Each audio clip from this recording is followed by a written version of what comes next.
Good afternoon, everybody.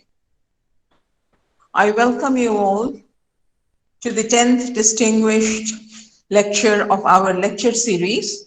This lecture is going to be delivered by Professor M.E. Vedasharan from the English and Foreign Language University in Hyderabad.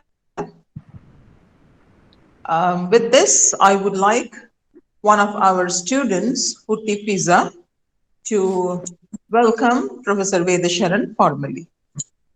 Over to you, Hutti. Thank you, ma'am. Good Yes, afternoon and Purti. welcome you all to the distinguished lecture series organized by PG Department of English, Berhampur. My name is Shruti, a student of PhD scholar of Berhampur University. On behalf of my department, I welcome you, Honorable Dr. M.E. Vedasharan, respected Head of English Department Shruti Das ma'am, respected Dr. Balabhadra sir, and Dr. Trishwar Rao sir, and Dr. Anil Kumar Siriya sir. I welcome you all and a formal invitation to our speaker, Prof. M.E. Vedasharan, who is a professor of English language studies and Dean, School of English Language Education, English and Foreign Language University, Hyderabad. A professor of repute and teacher par excellence. Professor Vedasharan has published widely in many reputed journals and delivered erudite academic lectures in reputed university nationally. Professor Vedasharan has done M from Osmani University and his PhD from Hyderabad University. It is a pleasure to welcome you, sir. We are eagerly waiting to listen to your lecture entitled Dash Class. Sir, over to you.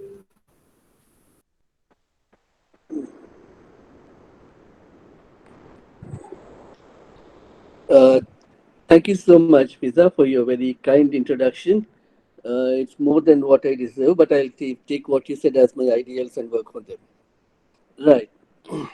So today I thought we could look upon one of our central issues in our lives as learners and teachers and would-be teachers of the English language and literature. Um an instrument that is six months very valuable and uh, very challenging and at the same time very damaging. So this is the textbook in the classroom, which is a very silent thing, but as I said, it can be as deadly as it can be useful. I'll explore some of these ideas with you as we go along and see what exactly a textbook does in the classroom. Before that, I would like to place the textbook in the genre that it belongs to, which is basically that of an anthology.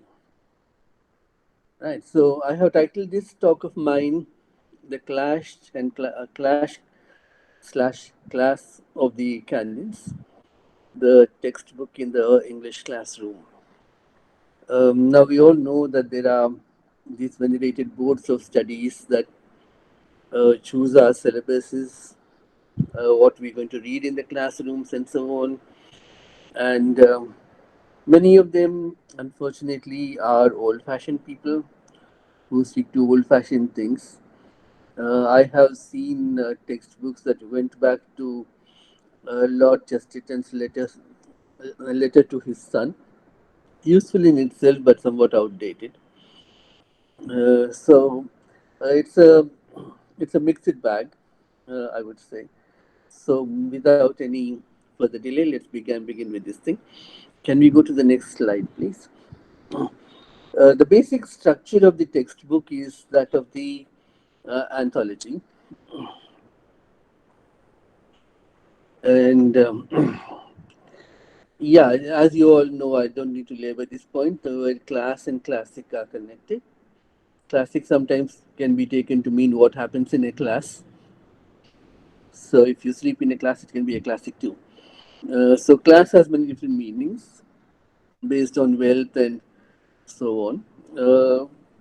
the class has this amazing function of uh, walling in and walling out people. It walls out people who don't belong to your class, and it walls in people who are from your class, and it creates a kind of unity and at the same time division.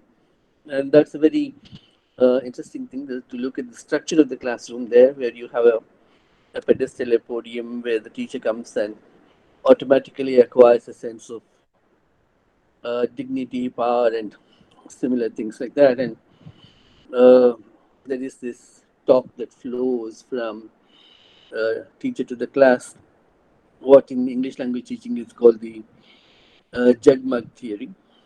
The teacher is a jug full of water, and the students are empty mugs to be filled in with knowledge. So, this is the kind of structure that we have had all along.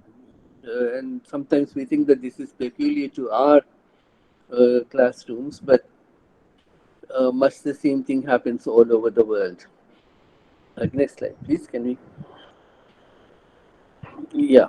So, the word anthology is a Greek term, anthos meaning flower, and logos is study.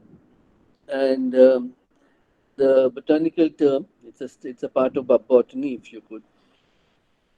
Uh, Anthology is a part of botany in the sense that it is a branch of it.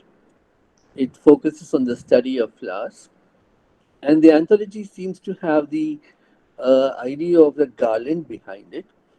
So when you make a garland, you have a plan about the shape of the flowers, the color of the flowers, and so on, and what are you going to put beside which flower.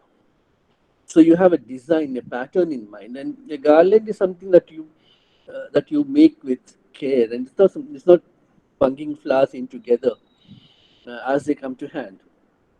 So the anthology can be made according to various kinds of plans. You could go by chronologically, you could go by theme, you could go by the kinds of poets that you want to talk about, and it is a it's a very natural thing that comes to us, and at the same time, it can be a very congested thing in the sense that a very minor poet can rub shoulders with a major poet and cause embarrassment to a lot of them.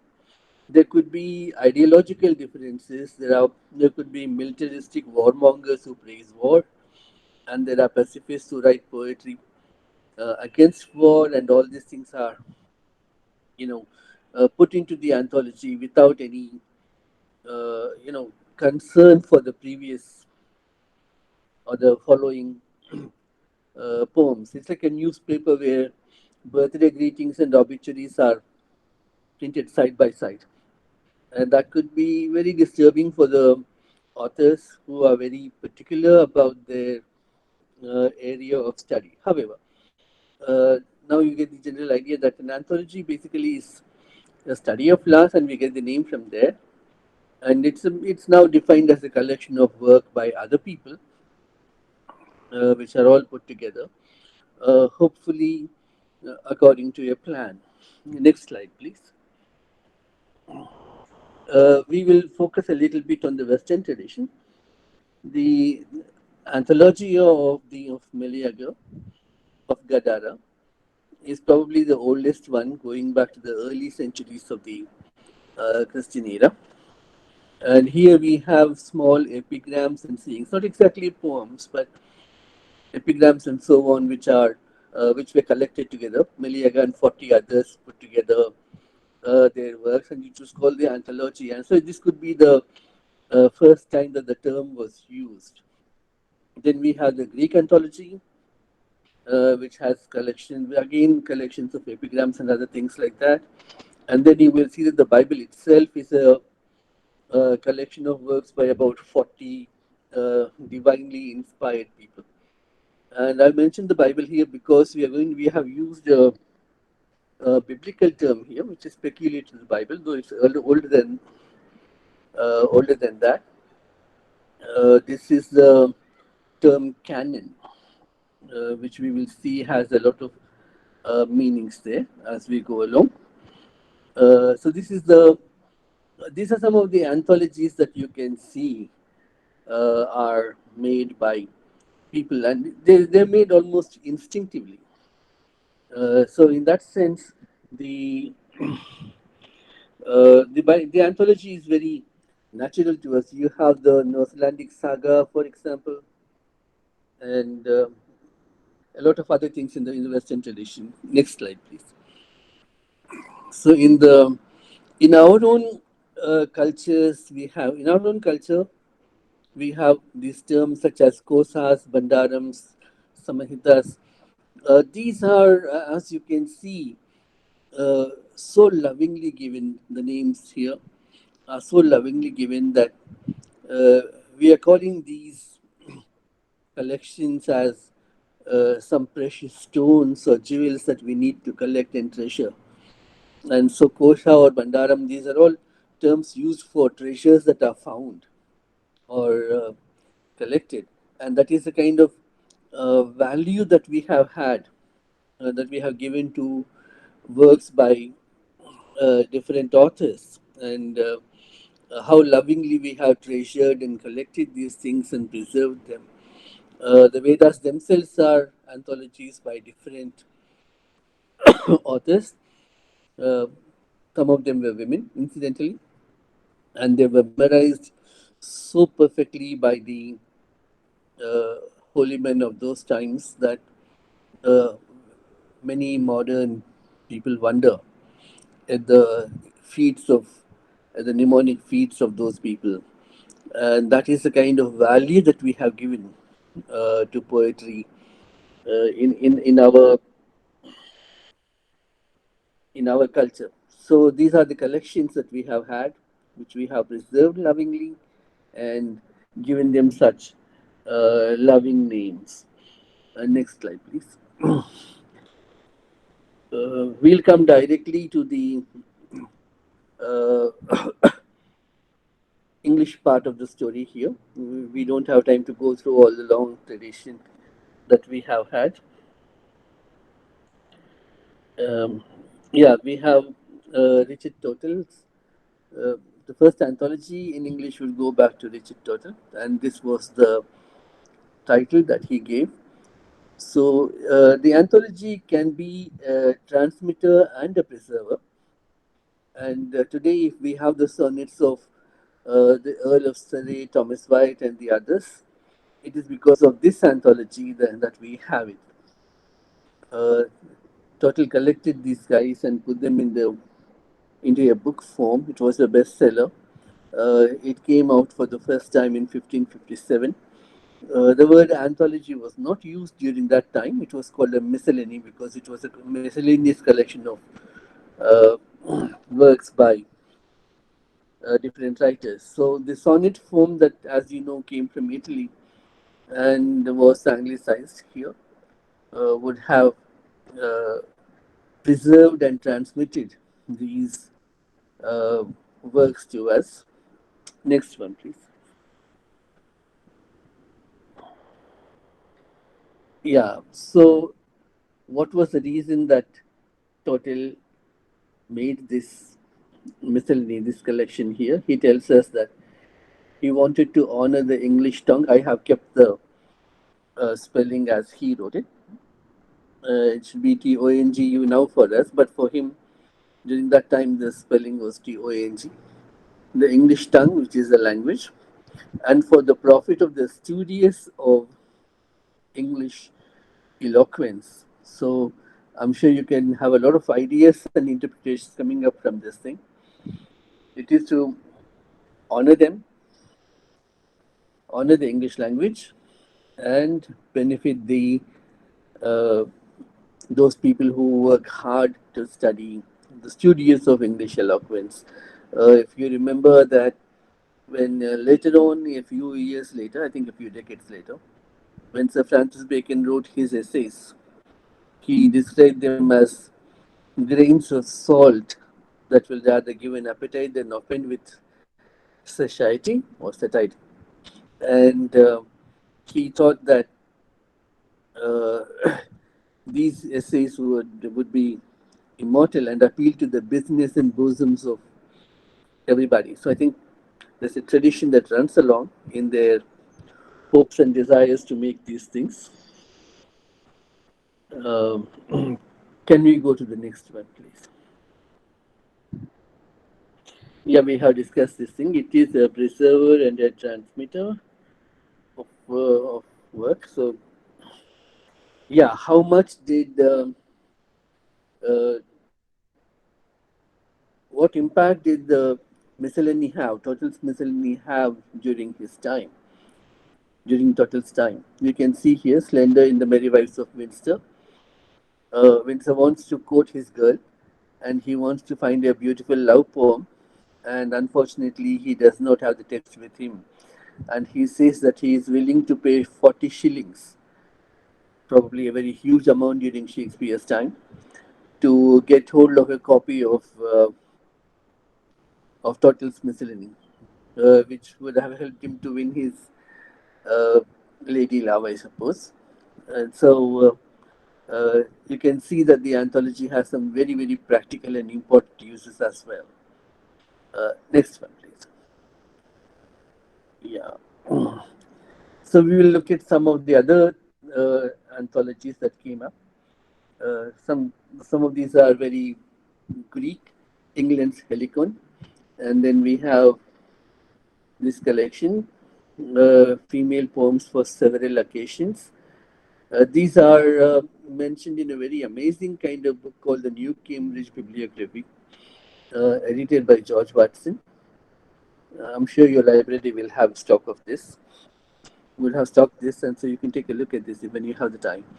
It's a collection of this bibliography of all the works in Europe, beginning uh, from about 700 to 8700 to 1975.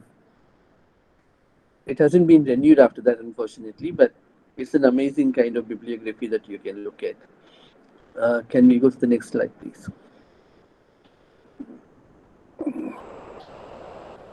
Yeah, another poem is female poems for several occasions. This is probably the first English anthology by women. So women were that way a very constant focus in the constantly in focus of these people. So you find this kind of anthologies. Next one, please. Yeah, you can look at some of these amusing titles here. It's a joyful cuckoldom, a collection of new songs that came up in 1695. I'm just trying to give you an idea of the variety of uh, anthologies that they had and the themes that they looked at. A cuckold, as you know, is a man whose wife cheats on him. I don't know how it can be joyful, but I think this is a part of their humor. Next one, please. So once again, continuing with women, though not directly for them. Once again, I have retained the spelling of the time. This is from 1707. A New Year's gift for bachelors, containing two satires against satires, I suppose, against women.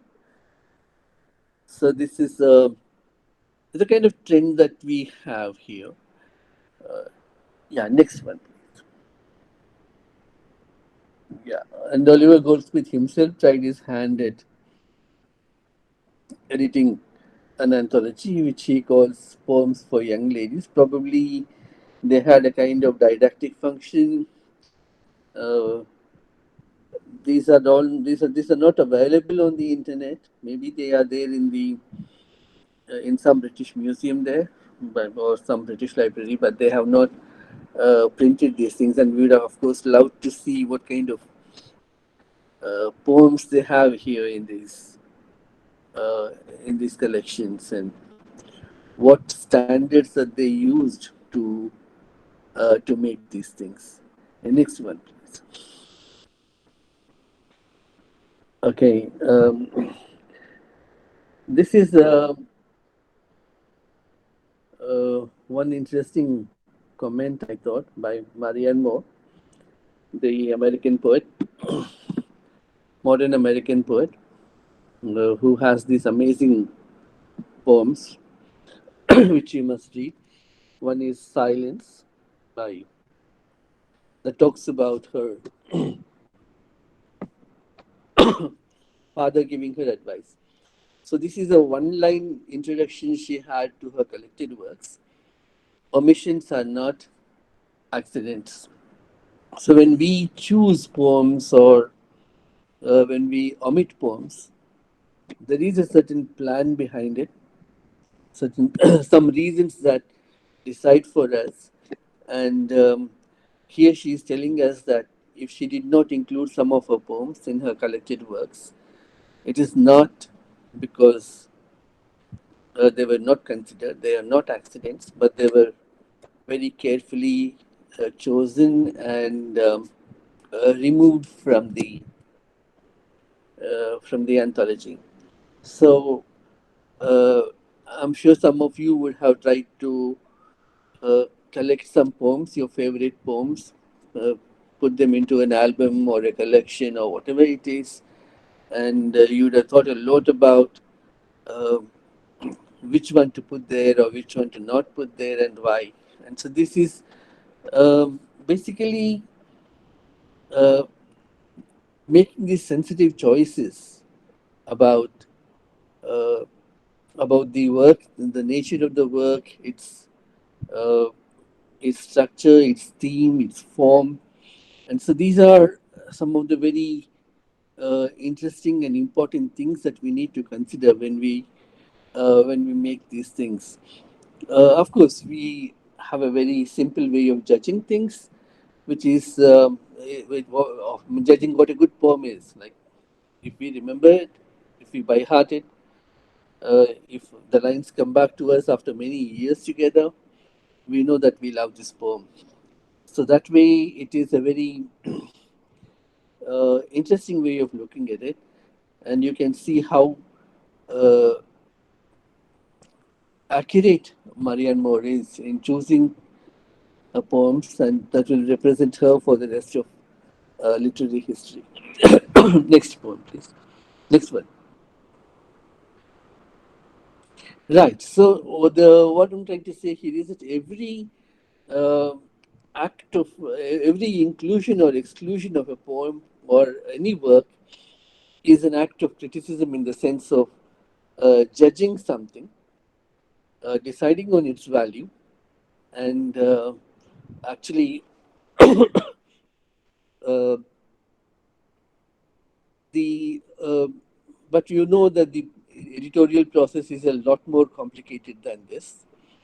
There are editors who may not like some poems, but they are forced to include them in the work because they are favorite poems, they are bestsellers. Because in the end, let's admit that the uh, booksellers or the publishers are uh, printing these things precisely to make a profit. And if they don't make a profit, then it's not going to be very attractive for them to print these things. So behind these scenes, there are a lot of other factors that act, the factors that come in, the bookseller's own preferences, looking at the audiences, the kind of poetry that they like, and so on. But basically, the anthology is made for the academy. By the academy, we mean people like you, university students, who are the ones who will actually buy these things and treasure these things and decide what you will uh, study from these things. You select these things. So one of the good examples of this is the Norton anthologies that are there in the US, which dominate the scene. And the editors themselves can sometimes be very, very classy, very, very choosy, and uh, that can be very surprising. I'll give you one example here. If you look at the Faber Book of Modern Verse, edited by Michael Roberts in 1936, This is one of the most popular anthologies, which is still there, uh, being uh, reprinted and re-edited by modern poets and other editors of great eminence. The first poem here in this uh, in this anthology is "The Wreck of the Deutschland," and sometimes it has been called "The Dragon at the Gate,"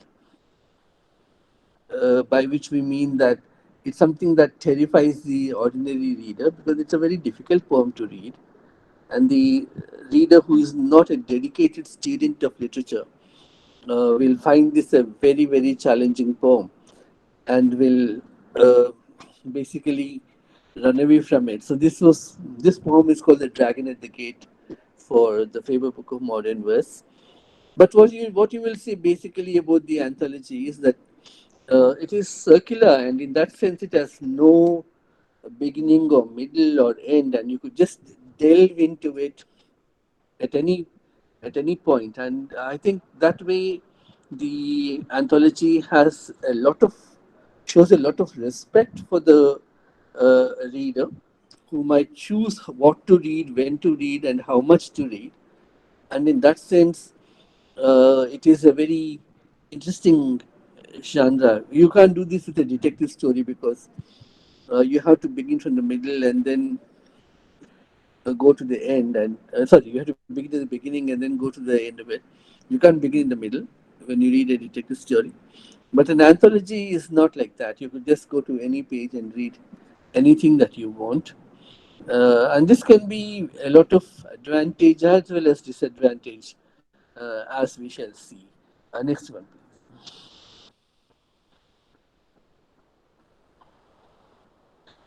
Right, this is one of the peculiar things about the. Can we go back to the earlier slide? Yeah.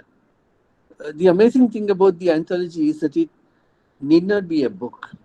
In 2000, in the year 2000, there was this exhibition that was held by the Wordsworth Trust.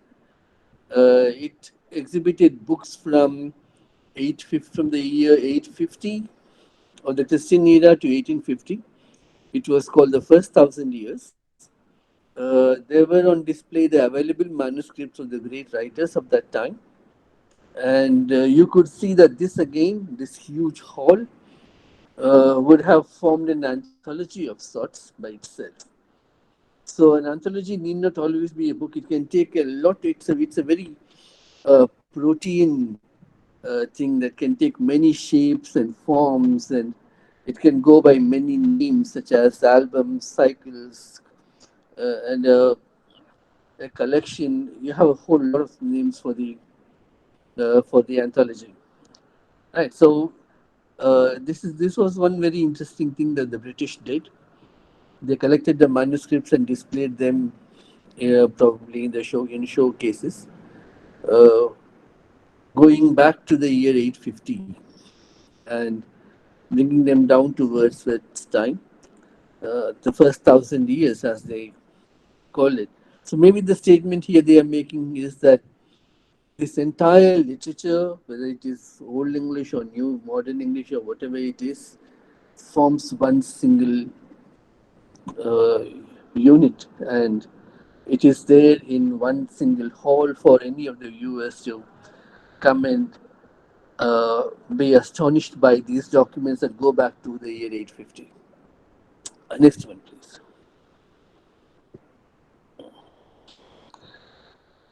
Yeah, so this is one anthology that we are all we have to be concerned with in a big way. This is by Francis Turner Polgrim, a British Jew who converted to Christianity for what we might call practical reasons. The name of the anthology is a slightly long one. It is the golden treasury of the best songs and lyrics in the English language. A lot has been written about this book. It was the bestseller on both sides of the pond, as they call the Atlantic these days. It was a bestseller in England and it was a bestseller in the United States. And many people swear by this book. Uh, and it's simply called The Golden Treasury. Subsequent editions have added newer uh, poems to this after keeping the original one. In 1897, Paul Gray published a second uh, version of this. It is called the second series, which was not such a big uh, success in commercial terms. The interesting thing about this is that uh, Paul Gray was only the ghost editor. The real editor, the man who really chose these poems, was Alfred Lord Tennyson, and uh, this book, this anthology, represents a very Tennysonian view of poetry, especially. So they say that Tennyson would sit back with his eyes closed, and Paul Gray would read out a poem, and Tennyson, with his amazing ear, would choose the most lyrical and the most musical kind of uh, poem that would go into the anthology. So here we can see that it's a very narrow kind of focus, basically looking at the valorizing or giving a very high value to musicality of the poem than its content, and that would cause a lot of anger and irritation among many modernist poets such as Pound, who felt that this book had a very undue influence for a very long time. It had a much longer influence in India. I'll come back to that. And This golden treasury was seen as the main enemy of the modernist poets in the English classroom. So this has a very long history. So the Golden Treasury was published in 1861, but let us remember that though it carries the name of Palgrave, its real editor was Alfred Tennyson. Next slide, please. Right. So, what was the aim of this anthology? In the preface to it, Palgrave says that it would be a true national anthology, a storehouse of delight to labor and poverty. So, this is a very interesting statement that he makes here. That it will bring pleasure for people who labor every day and who live in poverty, and it would be a real national anthology of England that shows its might and its rich literature and so on. But as we have seen, basically it is not so much based on the depth of the poem, its allusiveness and so on, but simply based on its musicality, and that was almost the only criterion uh, that Tennyson had when he was choosing these poems here. So you can expect that it's going to be a very distorted picture of the poetry that came to be written in English, and that is one of the issues that we can uh, have with this thing. Next one, please. So to continue with the preface here, you can see that uh, Palgrave was already aware as early as 1861 that uh, English is the dominant language of the world. Wherever the poets of England are honored, wherever the dominant language of the world is spoken, it is hoped that they will find a fit audience Uh, I think the word, the pronoun they here is deliberately vague. I would like you to think about it. They would refer to the dominant language of the world, or uh, along with the poets of England, or I don't know, uh, the poets of England themselves. But I think there's a deliberate ambiguity here in this line, in the sense that it's the poets of England and the dominant language would find a fit audience. Once again, uh, the idea here is of an audience that is already aware and familiar with, not just aware, but familiar with this book. Because later on, uh, Paul Grave says that he hopes that none of the poems in the book would be new to the reader, that they would have read all of these things before they come to this, and before they buy this anthology. So he was looking at a very, very high standard of readership here. So this is the point that he's making here. Wherever the poets of England are honored, he was aware of the North American domination of North America by England, by English. He knew about its position in India. So it is hoped that they will find a fit audience. Next slide, please.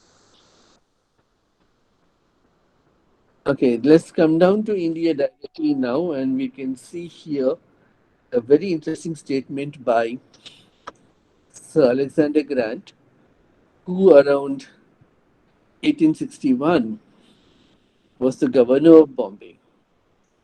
He found the book to be of immense comfort, and he wanted this book to be the textbook for Indians during his time. And if you remember, the British had set up 3 universities in India, and probably you were amazed and shocked by the date of their construction of the building of these 3 universities uh, in Calcutta, Madras, which is now called Chennai, and Bombay, now called Mumbai. They set up these universities in 1857, which, as they call it, the Great Indian Mutiny, or as we call it, the First War of Indian Independence. They were fighting with their backs to the wall. The British Army was very much depleted in India because they had to go and fight in the Crimean War. I'm sure you're familiar with this now, with the tension going on in the Ukraine. Many of the British officers and soldiers had been withdrawn, and they were put in this Crimean War, and there were just about 40,000 British officers in the whole of the subcontinent of India. And just 40,000 of them managed to hold India for the British at that time, and they had the courage and the vision to set up these universities literally when they were fighting almost a losing battle out there. If we look at the term that the governor has used, immense comfort, it has very Anolian terms, as you know, because science was attacking religion and discrediting religion itself, and uh, Arnold hoped that poetry would take the place of religion and give comfort to to the masses. They would comfort the masses, and to get back to Wilfred Owen, the war poet, who claims in his preface that the poems in his anthology are in no sense consolatory. They are not consoling anyone. So here the idea of comfort or consolation is a very uh, special, peculiar thing to the governor. And he wanted Palgrave to send him some 10,000 copies of this book so that they can be used in India as textbooks in the English classroom. So, what was his hope uh, by using this? What was he hoping to achieve by using this anthology in the classroom? Next slide, please.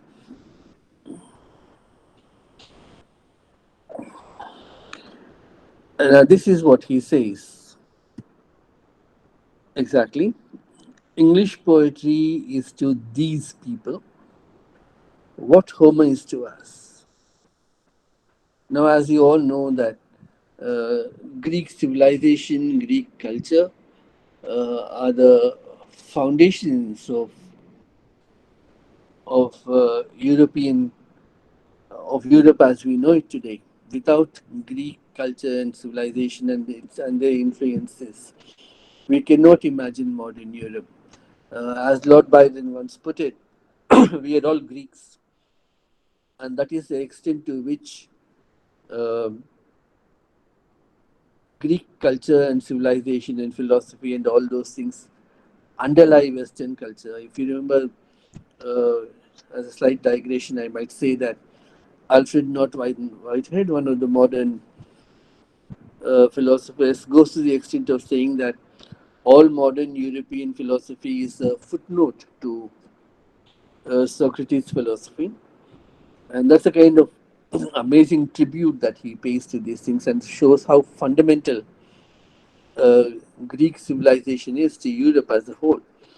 And Sir Alexander Grant, hoped that English poetry will be for us what Greek literature culture was to the Europeans. That is, it's going to be our foundation. I think this has some very Macaulay'ian echoes out there, and then, however enriching it is to us, it is a fact that this man conceived of their poetry to be the foundation for us. And he asked Palgrave to send him, as I said just before, 10,000 copies of the book to to be used as textbooks uh, in the English classroom in India.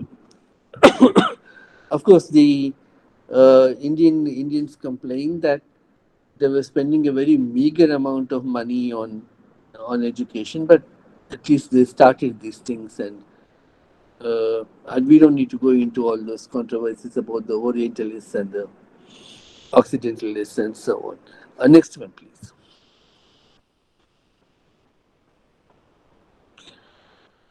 So when we go back to this point about how this book could be offering comfort to the Indians, to the British themselves, the labor and uh, the laborers and the poor there, is a difficult question to answer, because if you look at uh, Mayhew's book called London Rich and London Poor, we can see uh, the tremendous kind of poverty that was there in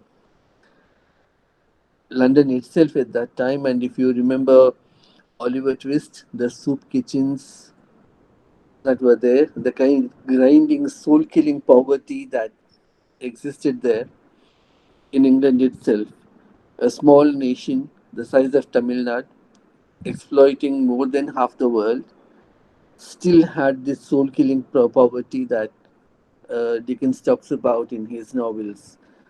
So we wonder how these people would have responded to Paul Graves' statement that it will provide some comfort the labor and poverty, to labor and poverty. So this is, I think, going to be anybody's guess about it. But anyway, yeah, next statement, next one, please. Okay, let me now directly come down to the anthology and what it means for us. So I'll begin with Emerson. I may not remember the books I have read or the meals I have eaten, but they have made me. Right. Okay. Next slide, please. So we could say that the governor was looking at something of an enlightenment kind of influence upon us. What the enlightenment did for the Europeans, according to Voltaire and the others, brought them out of the ignorance of the medieval ages, the Gothic nonsense that was there, according to Voltaire and so on. So they would enlighten us and make us more rational and uh, better people than what we right now are. But basically, I think the anthology operates on what Wordsworth says in his prelude. What we have loved, others may love, and we may teach them how. Let me just quote this again. He says in prelude, book 13, what we have loved, others will love, and we may teach them how.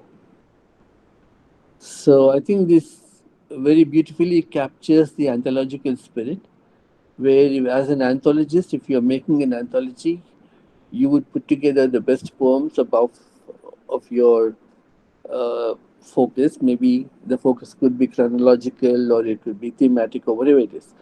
And you would be hoping to influence a lot of people to think in the way that you are thinking.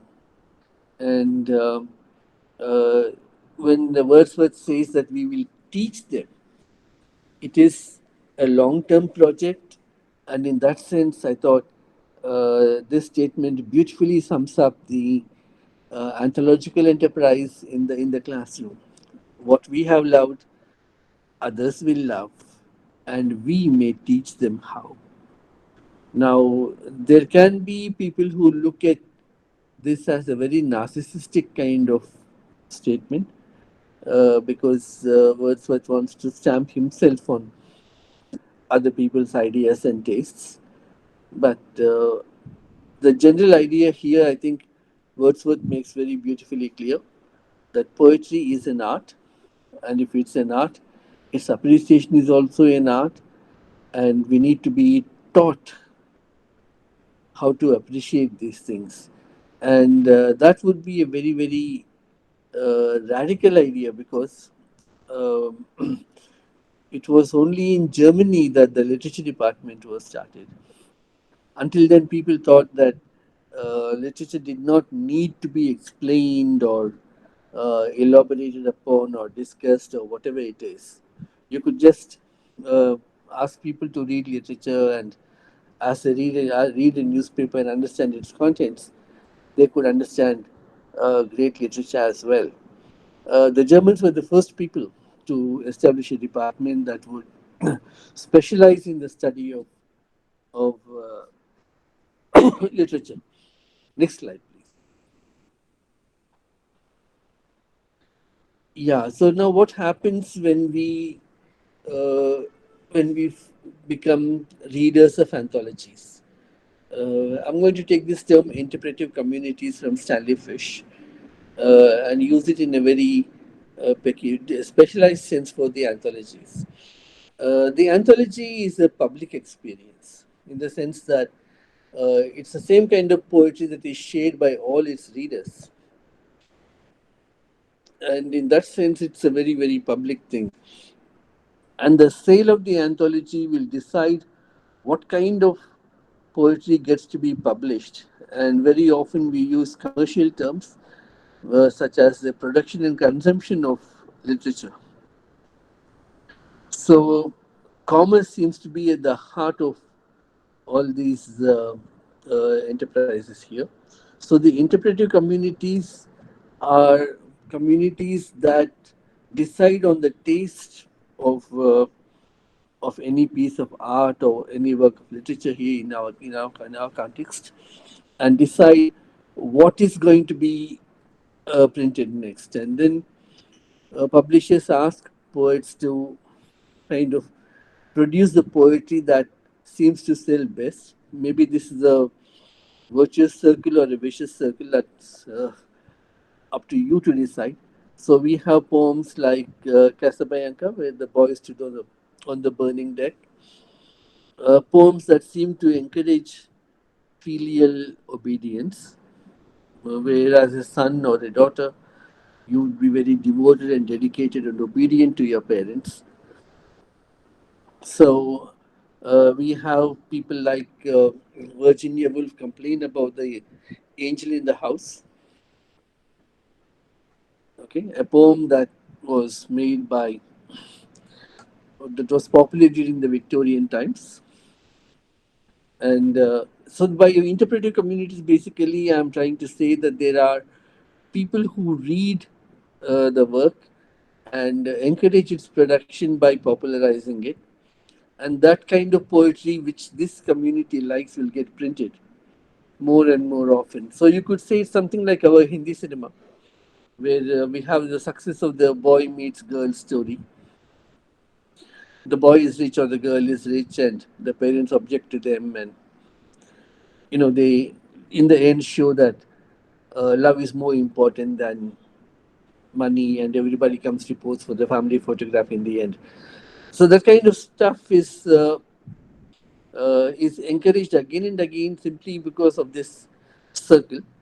Virtuous or vicious, you decide. Producers say that the audience likes this kind of pictures, so they produce them, and the audience says that there is nothing else to watch, and that is why we watch these things.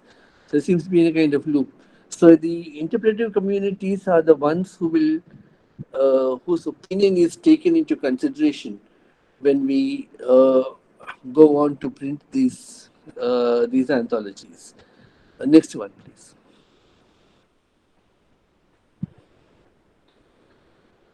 Yeah, to come down to this point of what is actually chosen, the canon versus the apocrypha, which are biblical terms. The canon, as you know, has different meanings. One of them is that it's a list of saints in the Catholic Church, and canon also refers to books that are supposed to be authentic, and that is, they are divinely inspired by God, as against the apocrypha, which are books that are not supposed to have been inspired by God. I think in the apocrypha you have the story of, for example, Lilith, who was the first woman according to the apocrypha, not Eve. And when God asked Lilith to subjugate herself to Adam, she refused and she offered equality, because of which the presumably male God had to destroy her. So the Apocrypha refers to inauthentic, substandard kind of works, in opposition to the canon. And the canon is very much fixed in its membership and in this structure. It has certain um, ideas about the kind of literature that it's going to purvey. If you come down to our classrooms, the poems and the lessons that we have should be what is called teachable. Preferably, the poem should fit the 50 minutes or 1 hour that the class lasts for, so that the students have a sense of completion when they look at it. So when members on the boards of studies look at a poem to be chosen, they want some such thing to be put in there in the book. And that would exclude a lot of other amazing, interesting works, which may be much shorter or much longer for the 1 hour class. And they stick to this kind of artificial kind of history of literature. that can be very, very damaging for our students. So next slide, please.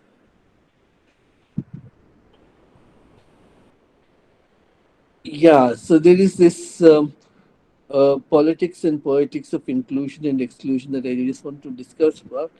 Uh, the In the Western world, the presses are mostly controlled by the white male, which means that all work by women and you know uh, minority races and so on will get pushed aside.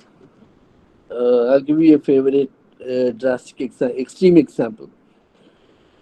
We have a poem like "How Do I Love Thee." I'm sure you'd have all read this poem by Elizabeth Barrett Browning, which is a very beautiful poem. It's a love poem that she addresses to her husband, the great poet Robert Browning. And she says, "How do I love thee? Let me count the ways." And she goes on to show that her love is not just physical, but it's spiritual and intellectual, and in that sense, it is immortal and beautiful.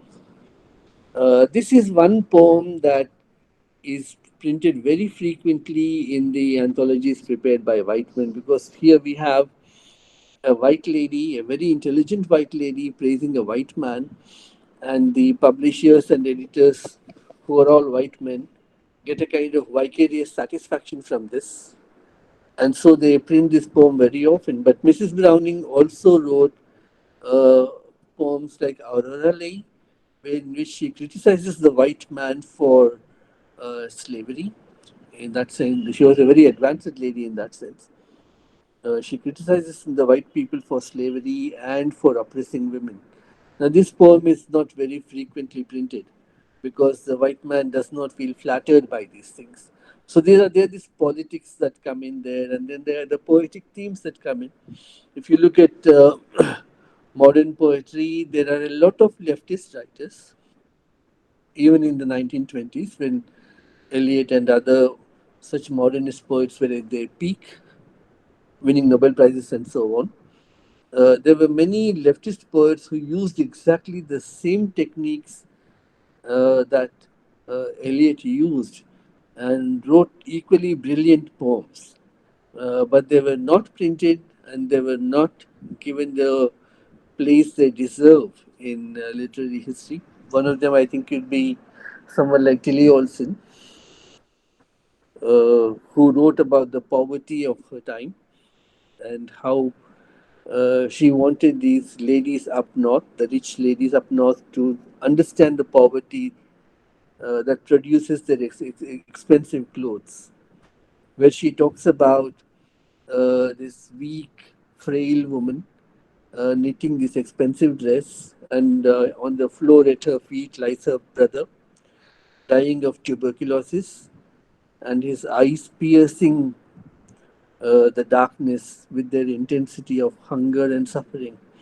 And these poems are not frequently included in the anthologies and in the classroom studies, because obviously such kind of leftist ideology is not favorable for the powers that be, and many of these writers ask the question, very legitimately I suppose, that when they are using the same kind of techniques, the same kind of economy in writing and so on that modernist poetry values, why are they not made a part of the syllabus? So that's a difficult question to answer, or is it a difficult question to answer? Next one, please.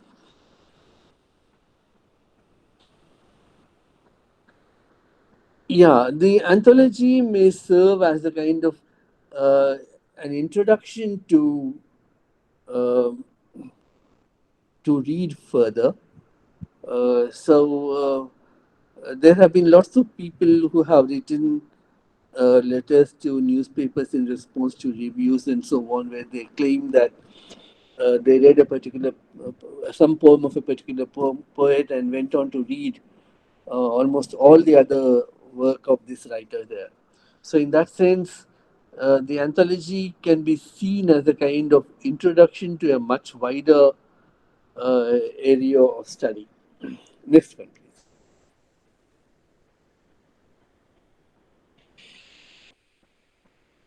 Yeah, now I would like you to look at this point here. It's a slightly negative one.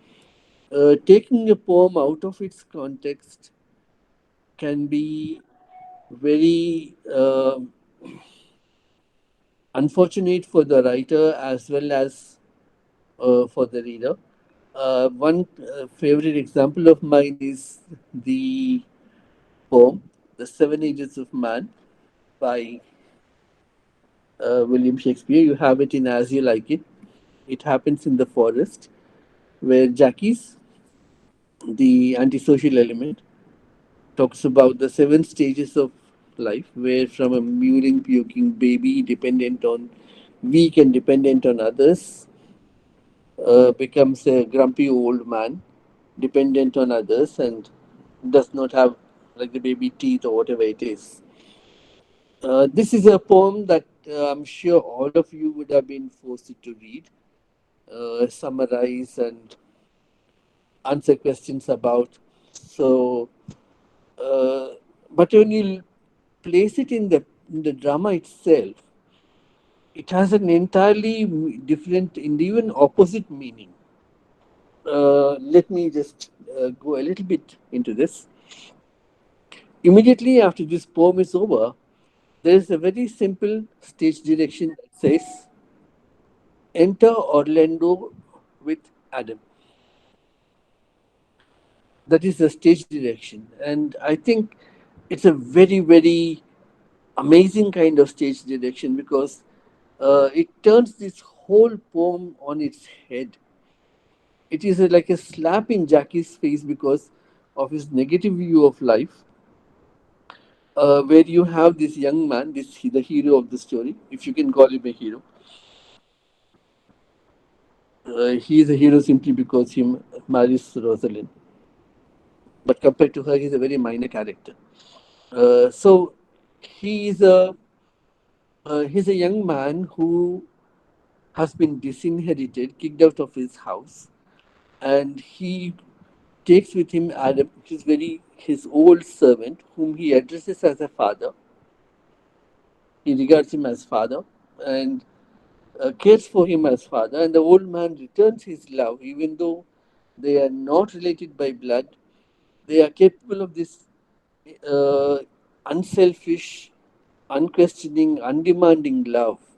And by bringing them in at the end of this dialogue, Shakespeare seems to be asking his character this question: where, in your scheme of things, is this unselfish love that can redeem human life and make it meaningful?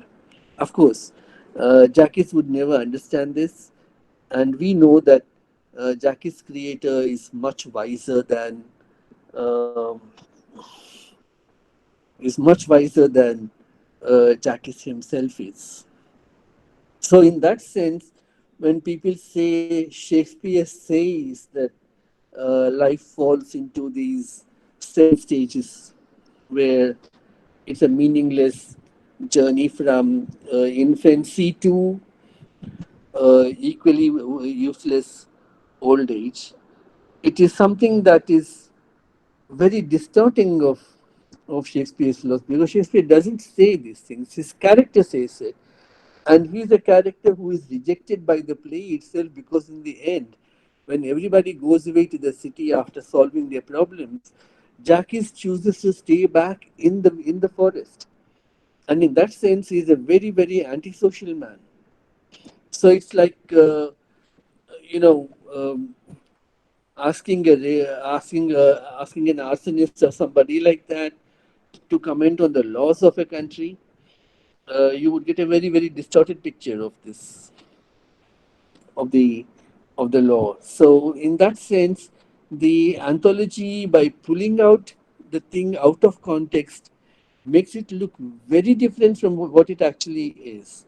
And when you go back to this poem, put it back in Shakespeare's drama, you're surprised by what Shakespeare is juxtaposing here, placing side by side the narrow vision that Jacques has beside the unselfish love of these two people who treat each other as father and son, even though they are not related to each other. And that is something uh, which should make us think about what exactly the textbook is doing in our classroom. It looks very nice to have a negativistic, nihilistic view of life, to say that, this is nothing and it began as nothing and it will end in nothing. But I think Shakespeare is trying to tell us that this is the kind of love that will redeem our lives, make it meaningful, and it is something that characters like Jackie can never ever understand. Okay, so in that sense, the textbook is doing us a lot of mischief by presenting distorted versions of great poets. We have seen the other day, if you were there for the lecture of my other talk, how uh, Yeats was ashamed of the Lake Isle of Innisfree and he begged people not to publish it. But it had to be there because it was popular, bestseller, and it would bring in the money. Never mind what the poet thinks about it. Okay, so uh, historically, personally, and thematically, in every which way you can think of, a poem in an anthology or in a textbook can be very distorting. And as teachers, we must be aware of these issues. One more point I would like to say, not directly related, but still I think in some way connected, that we are very narrow in our choice of poems. We don't want any obscene, vulgar words in the poem because it has to be very highly sanitized to be taught in the classroom. It has to be nothing to do with anything considered objectionable even in the age of the internet. And we that way lose a lot of beautiful poems simply because we insist on standards that these other poems cannot meet or do not wish to meet. So that is something that a point that I would like you as students and uh, teachers and potential teachers of language and literature to keep in mind. In one way, I think uh, every teacher is a politician in the sense that we use a certain accent in our classroom. Even if you take your regional medium uh, classes, where a certain accent, let us say an Odia accent, is privileged in the classroom and the other accents are discounted. So, as teachers, we are bound to perpetuate this kind of hierarchy of languages, of dialects, of themes, and I think that's a very disturbing thing, which I don't have any solution for, but which we need to address one way or the other. Can we go to the next one, please? Yeah, I think I discussed this one here, so can we just move on? Yeah, the this is one opinion of a writer.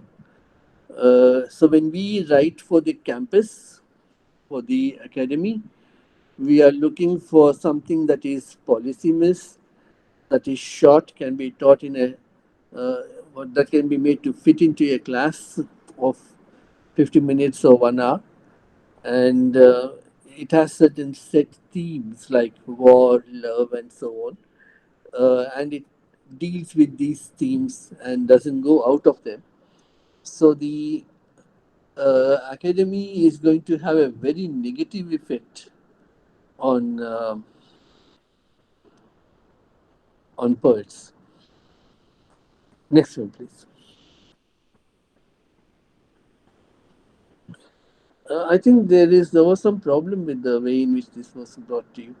Yeah, uh, the whole thing is distorted here. Uh, Understanding Poetry was one very popular pedagogical anthology uh, that dominated the American scene from 1936 right down to the late 1970s. And then these are some of the issues that this critic is raising about understanding poetry here. The they have this problem here. They don't really uh, check whether we have understood the poem or not, the kind of questions that we frame. I think mostly in our country we are still into writing character sketches and summaries of dramas and poetry and so on here. I think it's time that we got out of these things. Next one, please.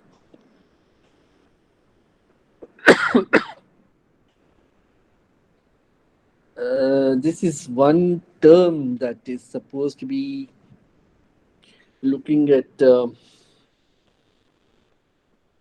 kind of things that we do as what is called materials producers. Christomatics is this art of collecting passages from different authors to aid in learning in the learning of a language.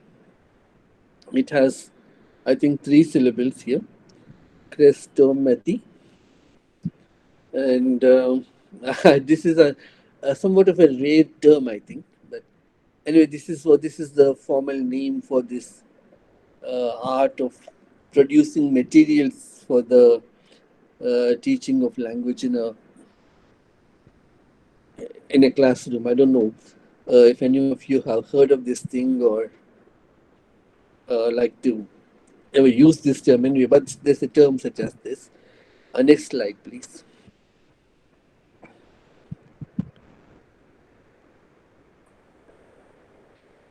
Yeah, so the neglect of many sections of uh, people in the Western world, especially, have made them have made the neglected people to produce their own anthologies, such as the ecologist women, and then the differently sexually oriented people, the black people or the American Indian people, and the like. So these are huge gaps that are left after the mainstream publications have finished with their work.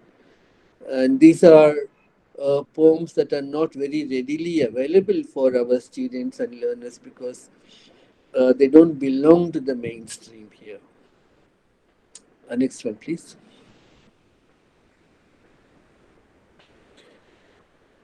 Yeah, so the focus on the academy, as I was trying to say, has distorted poetry in a very unfortunate manner.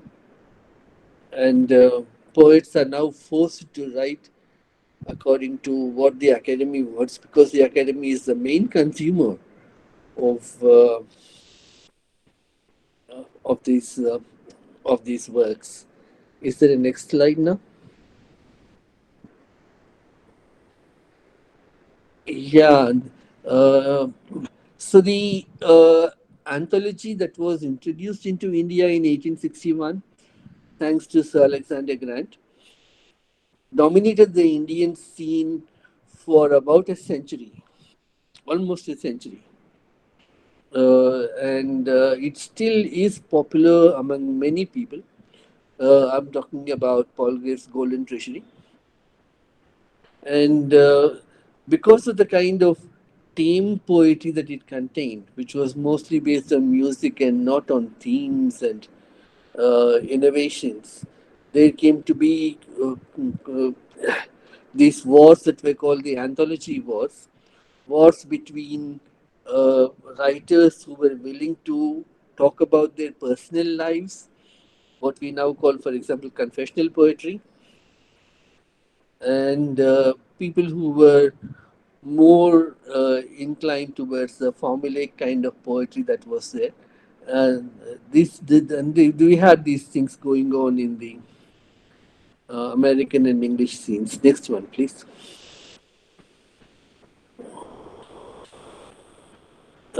This is a statement by Robert Lowell. I don't know if you can read this. Uh,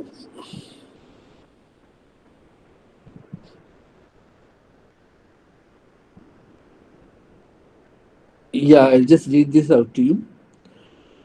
Two poetries are now competing, a cooked and a raw. The cooked, marvelously expert, often seems laboriously concocted to be tasted and digested by a graduate seminar.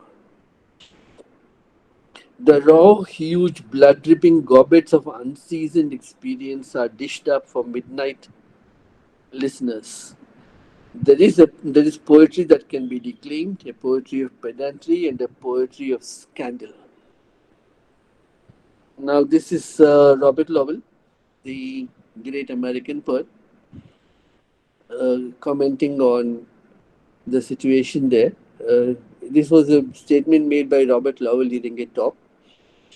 So there are these, of course, he adds these a rider at the end. He says, "Of course, I exaggerate," meaning that some of these elements are present in both the groups of poetry, of poets. Sorry. So uh, you can take it for what you wish. Do you want a very decent kind of poetry that does not bring in the personal, the objectionable, and so on? Uh, Objectionable in quotes, of course. And then there is this very personalized kind of uh, poetry that is, as he says, raw and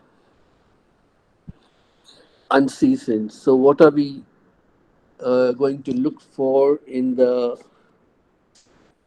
classroom, and what are we going to teach, or what are you going to choose when you make an anthology for yourself and for other people?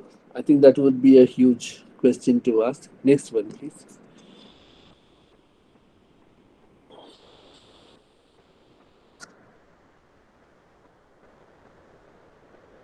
Okay, I thought, I'm sorry, but there are some um, slides missing here. I think that must have happened when I sent this over to you. I wanted to talk to you about a very interesting kind of anthology, the first English anthology printed in India. That would be the Asiatic Miscellany. Can you locate that there in the?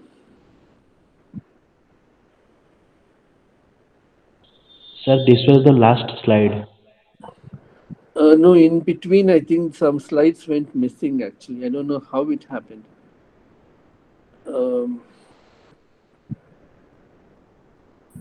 there was this Asiatic Miscellany produced by the Asiatic Society of Bengal.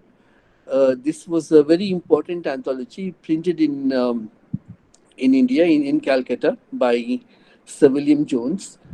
This is a very important anthology for us because uh, it was deliberately designed to popularize our culture, especially Asian culture, in Europe. Uh, Jones was a scholar in Arabic, Sanskrit, and Persian, and he made his own translations. He translated the Shakuntalam into English, and the Asiatic Miscellany included just about everything, including cuisine, Kalidasa, and everything that you could name pertaining to Indian culture, Asian culture in general, and that's why it's called the Asiatic Miscellany, printed in 1784, 85, and 87. It was uh, it included translations and so on. And more importantly, there was this passage, this paragraph that Jones wrote, noticing for the first time the similarities between Sanskrit and European languages. And he was the first one to propose that all these languages have a common ancestor, what we now call Indo-European. And this paragraph is the foundation of philology, comparative linguistics, and so on. And it's a very, very short paragraph, but a very important paragraph here. I wanted to slightly bring that to your notice. It's called the Asiatic Miscellany, uh, copies of which are available in in Calcutta and in Mumbai. When I explored this, it was the second volume was missing. Each of these Asiatic societies have only one volume. The first, I think, is in Calcutta, and the third is in Mumbai. But all the three of them are there in the library of the US Congress. I don't know how they got hold of these things, but I think there is also a reprint of these things, of this. If you could take a look at it, that would be very interesting. And this is the first English anthology probably printed in India. It's called the Asiatic Miscellany. I don't know how this slide went missing here because it's there on my uh, thing.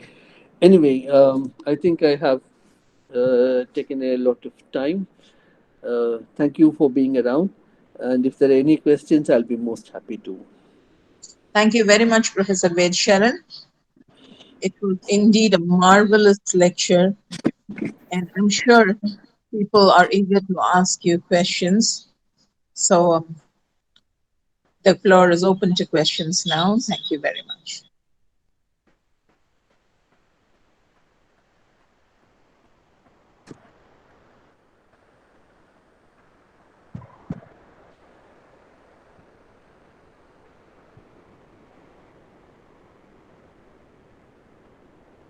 Yes, any questions, please? Yes, ma'am. Would So you like thank to you for ask a such an question? elaborate explanation. So my question is, what are the limitations of canonical literature in the contemporary classroom as we decontextualize it? Uh, See, the canon basically has some problems because we look at only the canonical writers as representing what is called great or genuine literature. If you go back to the 1920s, I.A. Richards conducted this experiment, this very famous experiment where he took some passages and presented them to students without uh, showing their authorship. And he wanted to see if they could really appreciate, could distinguish great literature without the names that were being attached. All right, so this is something that we need to counter, and many poets are uh, kind of sidelined because of the dominance of the canonical poets, and it's very difficult to get into the canon in the first place. So you have the people like the modernists, like people like T.S. Eliot, Ezra Pound, and so on, who went on a very elaborate kind of plan to make themselves canonical. They wrote criticism, they wrote essays, they wrote works, and they tried to explain this to the people, which normally they did not like to do. So, uh, they, in writing for the academy, where the subjects had to be a little controversial but not too controversial, where you could do some research in that, the researchable thing, the teachable thing, and so on, would severely limit the range of poetry that will be written by the poets themselves, because then you don't tolerate vulgar language in the classroom, you don't tolerate anatomical references, even in the age of the internet. So, how would you uh, give the poets a free hand there? And that is the basic problem with the canon. Because the kind of poetry or the that are produced, works that are produced are automatically limited by the canon. And the young poets feel left out in the cold because they are not given admittance to the. How many new writers do you find in a textbook? And how many of them are there without some kind of influence or the other, some kind of recognition by the Western people, like some Booker Prize or whatever it is? So the canon simply continues to be the dominant thing in the uh, yeah. So in that sense, the canon is both. It is very powerful and limiting in scope at the same time.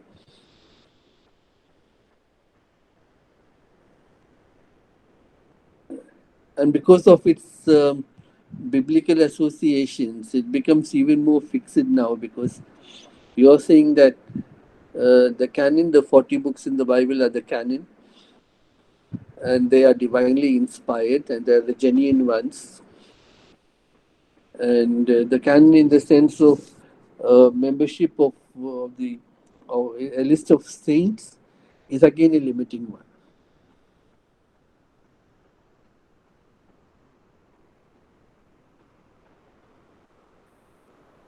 So I hope I've Thank you, answered sir. the question. Yeah.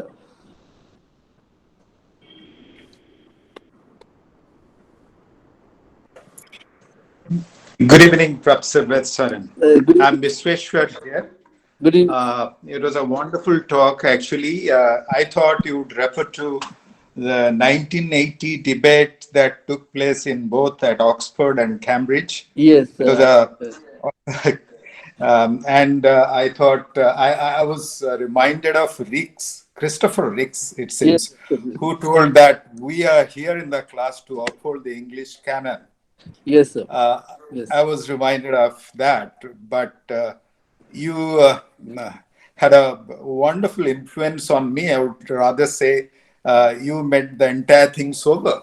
I was rather like a rebel initially, that if you accept something which was not canonical, probably, as you said, the canon and apocrypha example that you gave, that was really interesting. I thought literature, the very concept of literature which was raised, and during that time, the Yes. concept of having a tradition or a culture by Arnold and tradition by Eliot, probably. Yes, sir. Yes, Eliot. Yes. And these played a role, and literature was given some kind of a meaning, a distinct, essential, probably, that kind of a meaning. And critics were treated slightly differently. They were, and you just finished that, you had demolished that in one line, that Eliot and Arnold and Ezra Pound and all those people, they tried to get into the canon by organizing criticism, by writing criticism of their own poetry. I really, really liked it. It's wonderful. I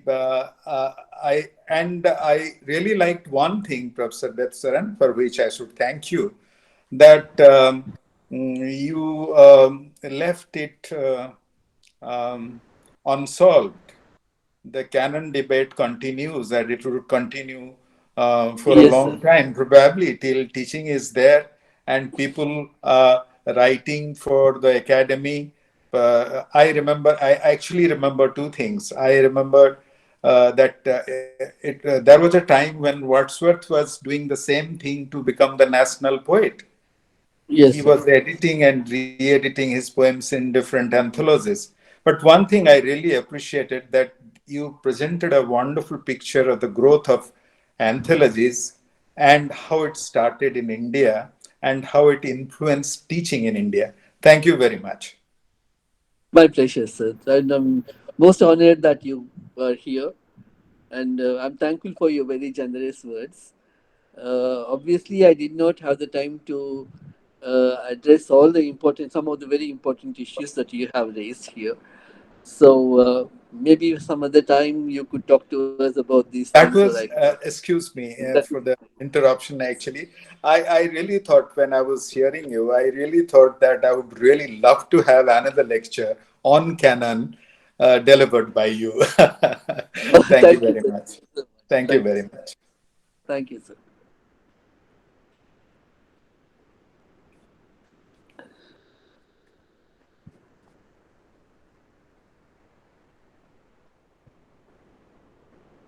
Good afternoon, sir. Yeah, good afternoon. Sir, I have a question that what is more important on the basis of which a writer should write, eloquence, trend, or the understanding of the readers? If we compare Shakespeare, T.S. Eliot, and Wordsworth, to whom we may call a better eloquence? Better? Eloquent. Uh,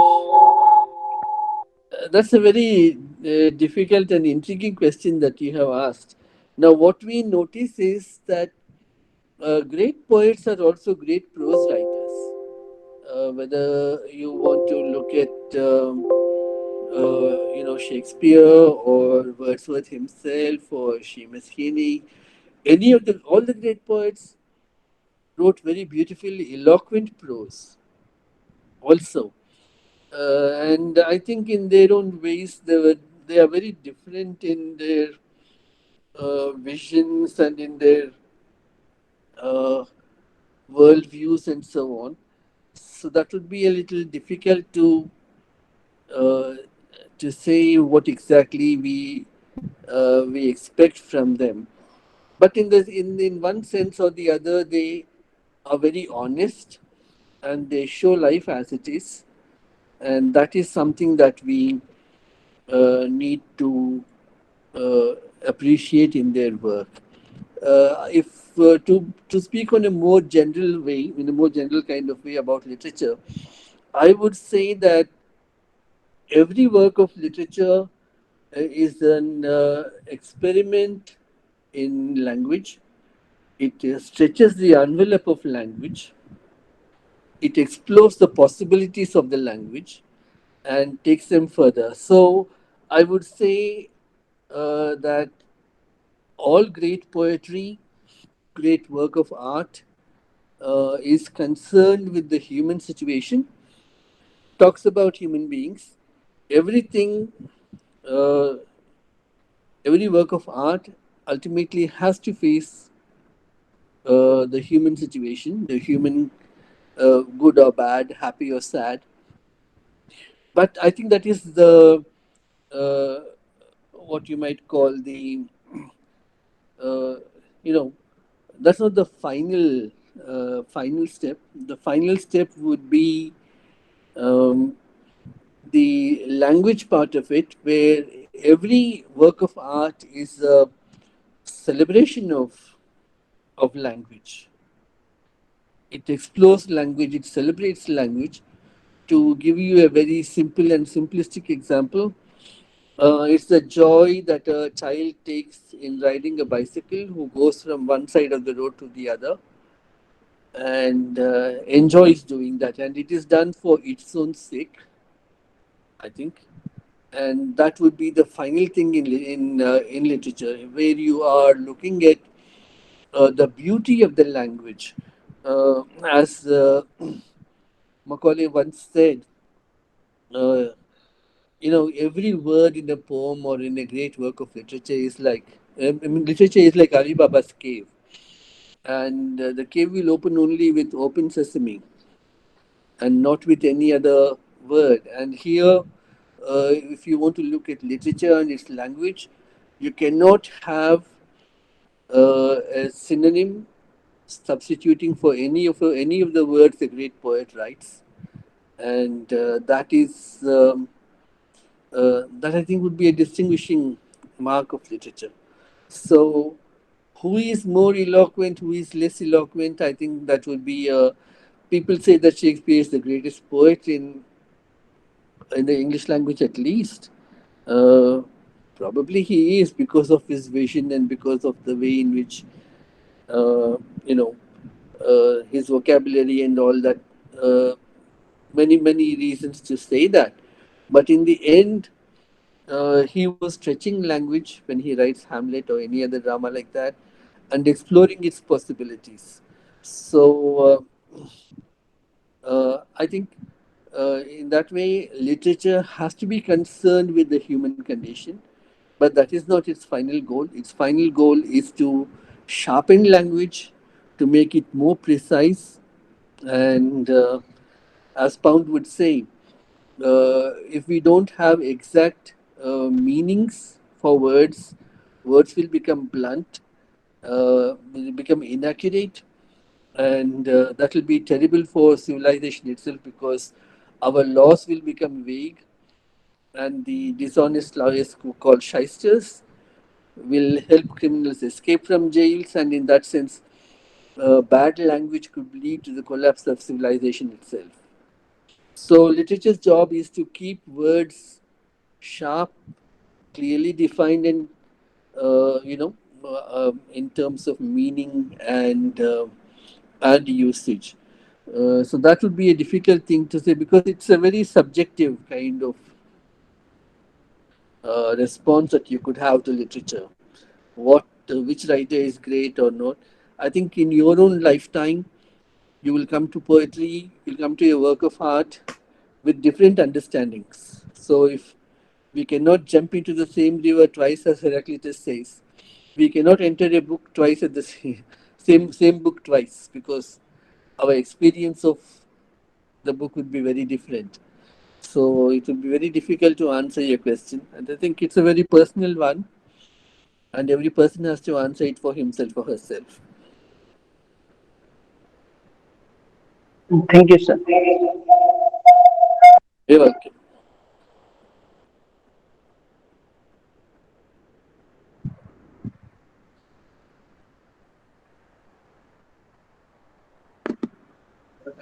Thank you, Professor Vedasharan. Thank you, dear participants. I think we have taken a lot of your time. Thank you for this lovely long lecture and for answering the questions of the participants. I'm really sorry that I had to be a little busy with the office work. In fact, we're sitting in a meeting now. I will request Subhajit Naik, our PhD scholar, to propose a formal vote of thanks. Thank you. Thank you so much. Good afternoon, everyone. Respected and most distinguished speaker of the day, Professor M.E. Vedasharan sir, respected head of the department, Dr. Shruti ma'am, Dr. Balabhadra Tripathi sir, Dr. T. Iswar Rao sir, Mr. Anil Kumar Tiria sir, and all other participants. It seems to be a great honor to propose the vote of thanks to everyone present here on the occasion of the 10th lecture on the Distinguished Lecture Series, organized by the Department of English, Berhampur University. On the behalf of the entire department, I extend my deep sense of gratitude to the Chief Speaker, Professor M.E. Vedasharan sir, for taking out his time from his busy schedule to grace the event with his insightful talk. Sir, the talk was extremely illuminating as it presented a panoramic picture of the history of various anthologies and the themes contained in it. You have also talked about the canonical texts and their contemporary advantages and disadvantages in the classroom teaching learning practices.